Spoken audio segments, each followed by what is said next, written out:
Bonjour les entrepreneurs. Aujourd'hui, et suite à la demande de nombreux d'entre vous, voyons ensemble les 5 forces de porteurs. C'est à Michael Porter, professeur de stratégie de l'université de Harvard, que nous devons le modèle des 5 forces de Porter élaboré en 1979. Les 5 forces de Porter, c'est une technique stratégique d'analyse adaptée à l'entreprise qui vous permet de considérer 5 dimensions sur lesquelles vous pouvez agir afin d'optimiser votre avantage concurrentiel. Les 5 dimensions étant les suivantes: les concurrents, les produits de substitution, les entrants potentiels, les fournisseurs et les clients. L'intérêt est de pouvoir anticiper les évolutions du marché qui pourraient mettre en danger les avantages compétitifs de votre produit ou service, fonction de quoi vous orienterez vos choix en matière d'investissement et d'innovation.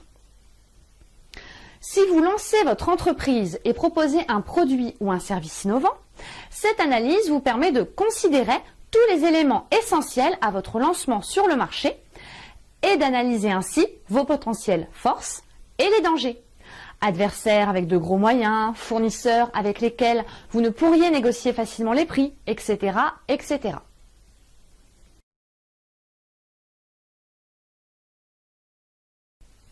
Pour analyser les enjeux et les menaces potentielles pour votre entreprise dans son environnement actuel, commencez par étudier chacune des 5 forces de Porter prises individuellement, puis considérez pour chacune d'entre elles si la menace est faible, moyenne ou forte. Cette analyse passe par ce que vous connaissez du marché et par de la recherche documentaire principalement. Mais comment analyser chaque force de Porter ?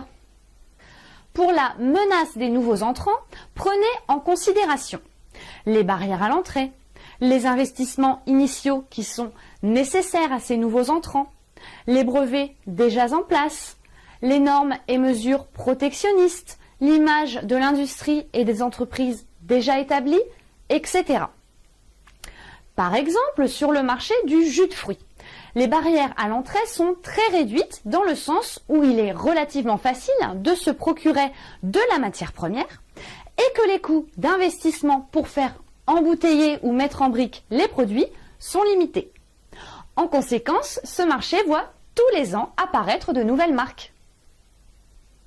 En ce qui concerne le pouvoir de négociation des fournisseurs, prenez en considération leur nombre, le prix que cela vous coûterait si vous en changiez, leur différenciation, etc. Par exemple, sur le marché de la micro-informatique, Microsoft bénéficie d'un quasi-monopole sur le marché des systèmes d'exploitation, Windows, et dicte ses conditions à l'ensemble des fabricants de micro-informatique qui préinstallent ces logiciels sur leurs machines. Pour le pouvoir de négociation des clients, prenez en considération leur nombre, le niveau de concentration de ces derniers, la taille de leur entreprise en B2B, etc., etc. Par exemple, vous êtes un producteur agricole et vous souhaitez vendre vos produits à des enseignes de grande distribution. Autant vous dire que la menace de la force client est extrêmement forte dans le sens où vous n'aurez aucun pouvoir de négociation. Ce sont les enseignes de grande distribution qui font la loi, car des producteurs agricoles, elles peuvent en trouver partout et n'ont pas forcément besoin d'eux pour vivre. Et oui, malheureusement, c'est la dure loi du marché.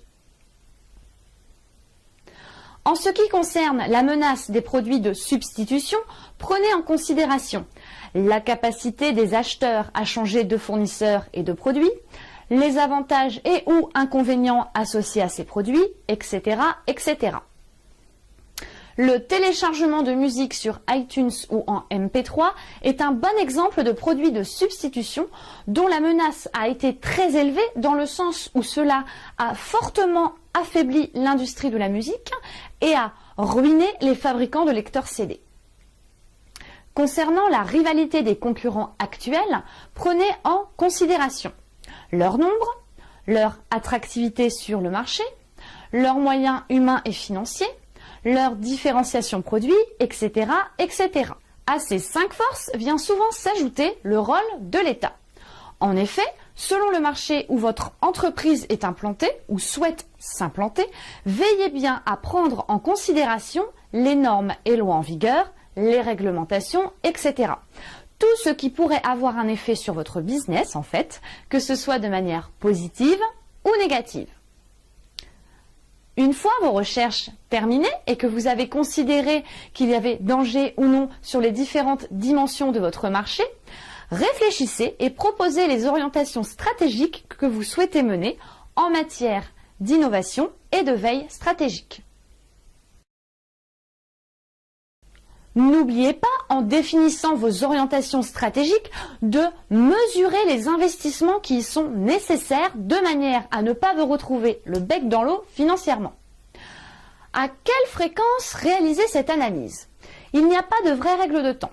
Je vous conseille personnellement de mettre en place un processus de veille qui vous permettra d'être informé au bon moment d'un changement important sur votre marché et de savoir quand réaliser cette analyse. Voilà, c'est terminé pour aujourd'hui. N'oubliez pas que cette vidéo est un tuto marketing et que par conséquent, elle n'est pas complète. Donc n'hésitez pas à poser vos questions sous la vidéo. Je me ferai un plaisir de vous répondre. Et surtout, abonnez-vous à notre chaîne pour recevoir les tutos au fur et à mesure qu'ils sont publiés.